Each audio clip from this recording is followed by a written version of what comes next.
सवाल आया, क्या नंदा भाई भी सपा ज्वाइन करेंगे? फिर मैं कहता हूँ कि वो गुलाम बड़े बुज़दिल हैं, वो गुलाम बड़े बुज़दिल हैं जो कहते हैं क्रांति बड़ी मुश्किल है, और क्रांति हर मुश्किल को आसान बना देती है। तानाशाह कितना भी मजबूत हो, उसे खाक में मिला। चुनाव है 2024 का और बड़े जोर शोर से लग रही है, आपके पास भी बहुत सारे समर्थक हैं, आपके चाहने वाले। तो क्या लगता है कि अगर ऑफर मिले तो आप वो ऑफर जो है स्वीकार करेंगे? किस चीज़ की ऑफर? नेता बनने की। कौन सी नेता बनने की ऑफर? मंत्री बनने का या फिर सांसद बनने का?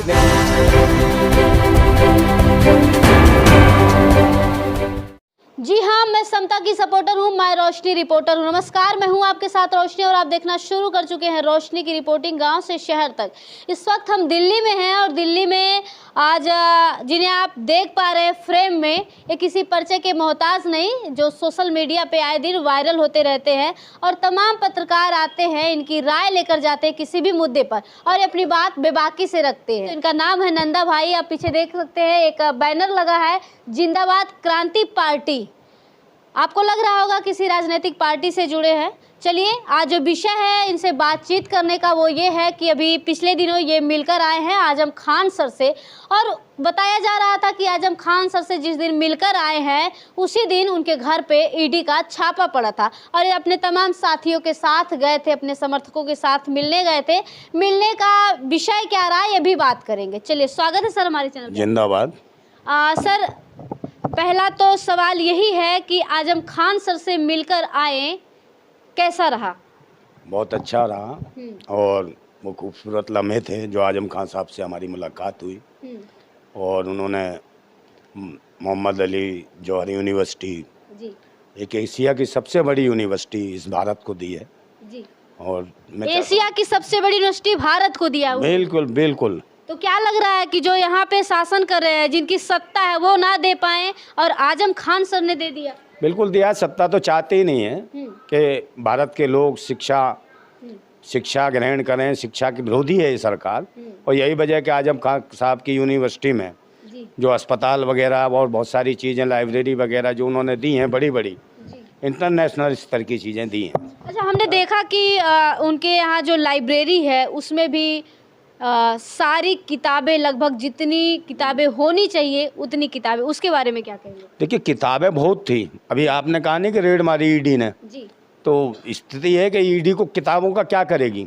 क्या ईडी वाले पढ़े लिखे नहीं है? किताबों से भी डर है ईडी वालों को? बिल्कुल डर है, सरकार को डर है, ईडी वालों को भी डर है कि ये जो शिक्षा है पूरे भारत को जो आजम खान साहब दे सकते हैं और दे रहे हैं, वो चाहते हैं कि देश जो हमारी स्थिति जो खराब क्या है कि शिक्षा की तो बात क्या, हमारे देश के पूरी तरीके से लोग साक्षर भी नहीं हैं, और आजम खान साहब चाहते हैं कि हमारे देश के युवा शिक्षित हों, आने वाली पीढ़ियां, नस्लें हमारी शिक्षित हों, हैं, कहीं डॉक्टर APJ अब्दुल कलाम बने, वैज्ञानिक बने बच्चे, कहीं डॉक्टर बने, इंजीनियर बने, हैं, कहीं IPS IAS कलेक्टर बने, हैं। वो चाहते हैं इस यूनिवर्सिटी से आदमी मार्क्स कॉम करे, अच्छे अच्छे पत्रकार बने। तो वो हर सुविधाएँ उन्होंने यूनिवर्सिटी में दी जो हमारे देश का युवा एक चाहत रखता है कि हमें कुछ आगे करना, एक लक्ष्य होता है युवा का, उसके हर लक्ष्य को निर्धारित करने के लिए यूनिवर्सिटी उन्होंने तैयार की है, और मुझे लगता है ये गौरवशाली यूनिवर्सिटी है भारत के इतिहास में, और इसके साथ सभी को जुड़ना चाहिए। ज़्यादा से ज़्यादा लोगों से मैं कहना भी चाहूँगा, भारत के लोगों से, कि जितने शोषित, वंचित, गरीब, पीड़ित हैं और जो अपने बच्चों को पढ़ा नहीं पा रहे हैं, उनके लिए यूनिवर्सिटी बहुत महत्वपूर्ण है, और वहाँ जाएँ और दाखिला लें, अपने बच्चों को पढ़ाएं, उनके सपने पूरे करें। आजम खान साहब ने इसी सपने को लेके कि शोषित, वंचितों, गरीबों, मजलूमों के बच्चों को आगे बढ़ने का मौका मिले, उनके लिए यूनिवर्सिटी खोली है, और उसकी फीस में मात्र कुछ भी फीस नहीं है, मतलब कि ना के बराबर फीस है। मतलब ये कहिए कि ये आदमी को ये लगे कि उनसे 10 या 20 रुपए फीस के ले लिए, उन्हें लगे कि वो फ्री में नहीं पढ़ रहे हैं, इसलिए 10-20 रुपए भी फीस रखी हुई है उन्होंने। अच्छा, सर, कहीं ना कहीं ये भी एक सवाल है कि आप अपने समर्थकों के साथ उनसे मिलने गए थे, तो विषय क्या रहा? किस विषय पे बातचीत हुई आपकी? ज़्यादा विषय किसी पे नहीं हुई है, विषय सिर्फ शिक्षा पे हुई है, स्वास्थ्य पे हुई है, रोजगार पे हुई है, उनकी यूनिवर्सिटी पे हुई है, और उन्होंने बुलाया था कि आप आएँ और हमारी यूनिवर्सिटी देखें, और यूनिवर्सिटी पूरी तरीके से, मुझे लगा कि पूरा दिन घूमने के बाद भी हम उनकी यूनिवर्सिटी को देख नहीं पाए, इस बात का मलाल है। अच्छा। हाँ, मुझे लगता है कि वहाँ कम से कम उनकी यूनिवर्सिटी को जानना है तो कम से कम एक हफ्ता लेके जाना पड़ेगा, उनकी पूरी एक एक चीज़ को समझना पड़ेगा हमें। इतना कुछ है उस यूनिवर्सिटी के अंदर। एक ऐसा है कि आदमी एक पर्यटक स्थल भी समझो इस यूनिवर्सिटी को। लोग जाएं, अगर पर्यटन के रूप में भी देखना चाहते हैं इस यूनिवर्सिटी को, ज़्यादा से ज़्यादा लोग देखें तो मुझे लगता है वो खुश होंगे। हाँ, उन्हें आनंद मिलेगा। एक ऐसी मतलब कि एक शिक्षा, एक इबादत का ऐसा केंद्र खोल दिया है जहाँ मुझे लगता है बच्चों की मन्नतें सारी पूरी हो सकती हैं, उनके भविष्य के सपने साकार हो सकते हैं। अच्छा, एक पार्टी से भी हैं, ये भी बताने की ज़रूरत नहीं है कि आजम खान किस पार्टी से हैं। जी। तो अब इंडिया का गठबंधन हो चुका है और उनकी पार्टी भी उसमें शामिल है।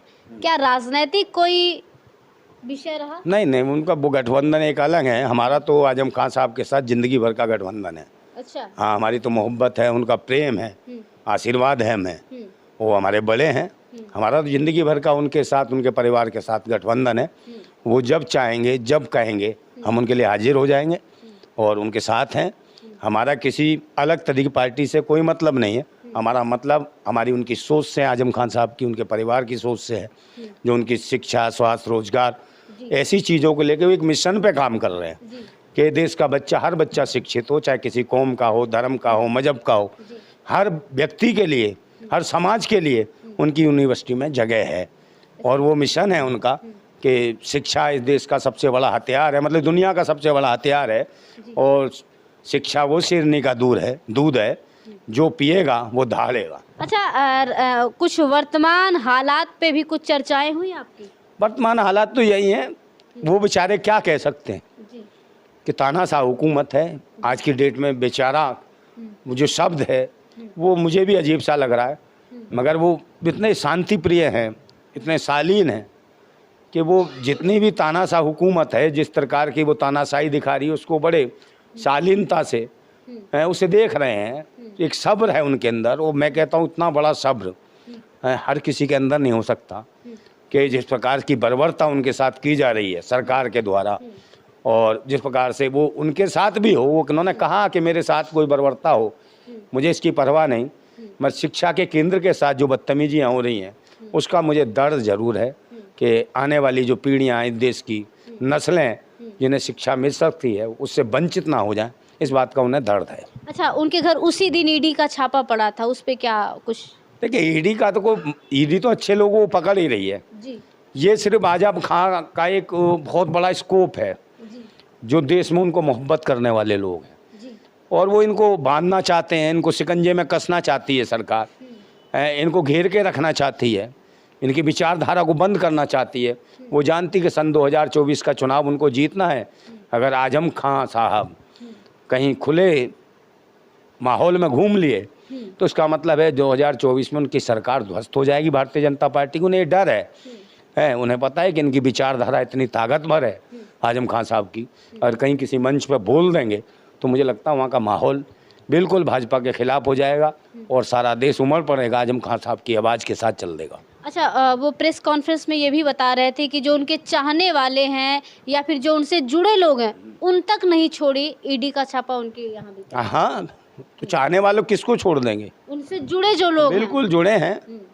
कोई पता नहीं कल मेरे पास आ जाए ईडी, सीबीआई, पर मेरे से क्या लेगी? क्रांतिकारी आदमी, मेरे जीवन का सब कुछ तो पता है, सारी जांच एजेंसियों को पता है, सीबीआई को, विजिलेंस को, सबको पता है कि नंदा भाई राजपूत एक क्रांतिकारी है, उसने कभी ऐसा काम किया ही नहीं। लेंगे क्या? समझे नहीं? तो मेरे पीछे क्या पड़ेंगे? हैं, क्योंकि ये तो आजम खान साहब तो बहुत बड़े नेता रहे हैं, नेता हैं भारत के, तो उन्हें डर है सरकारों को आजम खान साहब से। और मैं तो क्रांतिकारी आदमी हूँ, फक्कड़ आदमी हूँ, है, तो मेरा क्या लेंगे? आप भी उन्हीं की तरह डायलॉग बोल रहे हैं, मैं तो फकीर हूँ, झोला उठाऊंगा चल दूंगा। हाँ, कौन झोला वाला? अरे उससे हमारी तुलना ना कीजिए। मुझे लगता है उससे तुलना लोगी तो मुझे लगता है कि बस मैं जिंदा होते हुए भी मर ना जाऊं कहीं, ऐसे आदमी से मेरी प्रॉब्लम है आपको मोदी जी? बिल्कुल, मोदी देश की जनता रोदी हो रही है, भारत माता रो रही है। उनका शिक्षा, स्वास्थ्य, रोजगार, सब सुरक्षाएं, सब चीज़ें छीन ली गई हैं मोदी जी के शासन में। बहन बेटियों को निर्वस्त्र घुमाया जाता है, समझे। मणिपुर इनको दिखता नहीं है, इजराइल में जाके स्माइल करते हैं इनकी मीडिया, मैनमिस्ट्री मीडिया, और भारत के कहीं भी बहन बेटियों की असमतें, इज्जतें लूटती हैं, उनका कुछ दिखाने को तैयार नहीं, उनको न्याय दिलाने को तैयार नहीं। शिक्षा, स्वास्थ्य और सुरक्षा जैसी चीज़ों पर धत्ता बना दिया है इस सरकार ने। इसको भी मीडिया कहीं भी मेन मिस्ट्रियाँ दिखाती नहीं है। ये तो आप लोगों का शुक्रगुजार हूँ मैं, और देशवासी भी शुक्रगुजार हैं आप जैसे पत्रकारों के, सोशल मीडिया वालों के, जो कम से कम देश की बात करते हैं, लोकतंत्र को बचाने की बात करते हैं, संविधान को बचाने की बात करते हैं। तो ऐसे पत्रकार आप जैसे लोग हैं, और आप जैसे लोगों पर भी शिकंजा ये सरकार कसना चाहती है। इनको भी ईडी सीडी पीछे पड़ दिए कि सोशल मीडिया वालों के पीछे पड़ जाओ, तो उनको भी दिक्कतें हो रही हैं। उनके मोबाइल, लैपटॉप सब छीन लिए जाते हैं इनके शासन में। तो बात यही है कि समय जैसा भी है ये झेल रहा है। और फिर मैं कहता हूँ कि वो गुलाम बड़े बुज़दिल हैं, वो गुलाम बड़े बुज़दिल हैं जो कहते हैं क्रांति बड़ी मुश्किल है, और क्रांति हर मुश्किल को आसान बना देती है। तानाशाह कितना भी मजबूत हो उसे खाक में मिला देती है। चलिए, अच्छा एक बात बताइए, एक आखिरी सवाल आपसे आजम खान से जुड़ी हुई। क्या आजम खान से जुड़ने के बाद कुछ ऐसी भी चर्चाएं हुई, क्या ऐसा हमारे दर्शक या फिर जो आपके चाहने वाले, जो आपको देखते हैं, जो आपको सोशल मीडिया पे सुनते हैं, उनके मन में एक सवाल आया, क्या नंदा भाई भी सपा ज्वाइन करेंगे? नहीं, ऐसा कुछ नहीं है। पार्टी से मेरा क्या लेना, मैंने कहा नहीं। मेरा जो है व्यक्तिगत जो संबंध है या नाता है या मोहब्बत है या प्यार है, वो माननीय आजम खान साहब के विचारधारा से है।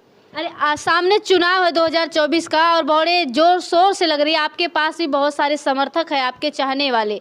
तो क्या लगता है कि अगर ऑफर मिले तो आप वो ऑफर जो है स्वीकार करेंगे? किस चीज़ की ऑफर? नेता बनने की। कौन सी नेता बनने की ऑफर? मंत्री बनने का या फिर सांसद बनने का? देखिए, मेरे को कोई ऑफर नहीं है। ऐसी ऑफरों को मैं ठोकर मारता हूँ। नेता तो इस देश के एक ही थे, नेताजी सुभाष चंद्र बोस, और देश में दुनिया भर के बाबा घूम रहे हैं, और बाबा भी एक ही थे इस देश में, बाबा भीमराव अम्बेडकर। समझे नहीं? तो ये फालतू की चीज़ है कि आशय लगाना। मैं सपनों में विश्वास नहीं करता। मुझे मंत्री, नेता इस प्रकार की सोच नहीं रखता।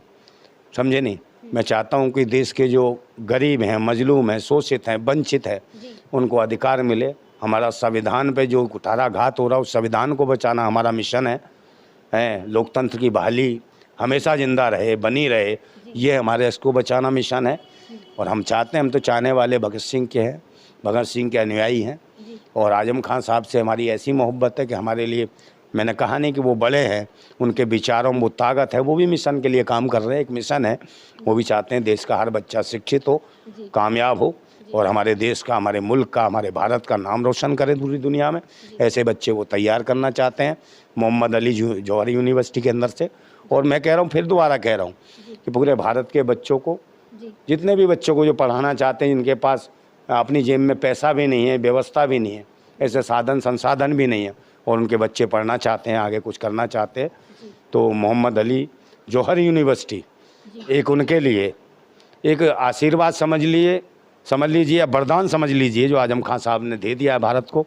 उन बच्चों के सपने पूरे करने के लिए मोहम्मद अली जौहरी यूनिवर्सिटी को आप ज्वाइन करें और देखें फिर कमाल है, ताकि उनके जो लोग नहीं इस शिक्षा पर, जो शिक्षा से लोगों को वंचित करना चाहते हैं, और जो इस यूनिवर्सिटी को जो निगाह लगाए बैठे हैं, इसको ख़त्म करना चाहते हैं, ऐसे लोगों को मुंह तोड़ जवाब मिले और शिक्षा को एक बढ़ावा मिले।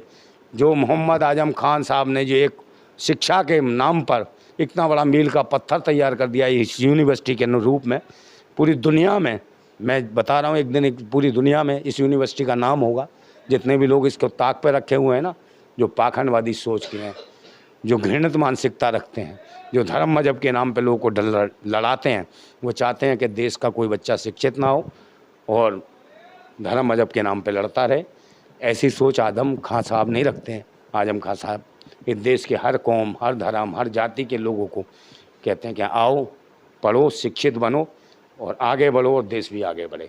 चलिए, बहुत बहुत शुक्रिया। तो आपने देखा, नंदा भाई ने बता दिया कि विषय क्या रहा, और एक जो मन में डाउट था कि क्या ये सपा ज्वाइन करेंगे, क्या कोई राजनीतिक एजेंडा रहा, या इंडिया गठबंधन से भी इंडिया गठबंधन में भी ये शामिल होना चाहते हैं या नहीं होना चाहते हैं। तो ये चीज़ें इन्होंने क्लियर कर दी और इन्होंने एक आमंत्रित भी किया, आपको आमंत्रण भी दिया है कि आप आइए और जौहरी यूनिवर्सिटी जो कि एशिया की मोहम्मद अली जौहरी यूनिवर्सिटी में एडमिशन लीजिए, अपना और अपने बच्चों का भविष्य बनाइए। चलिए, पूरी वीडियो को देखने के बाद आप क्या कहना चाहेंगे कमेंट बॉक्स में लिखकर ज़रूर बताएं। शुक्रिया।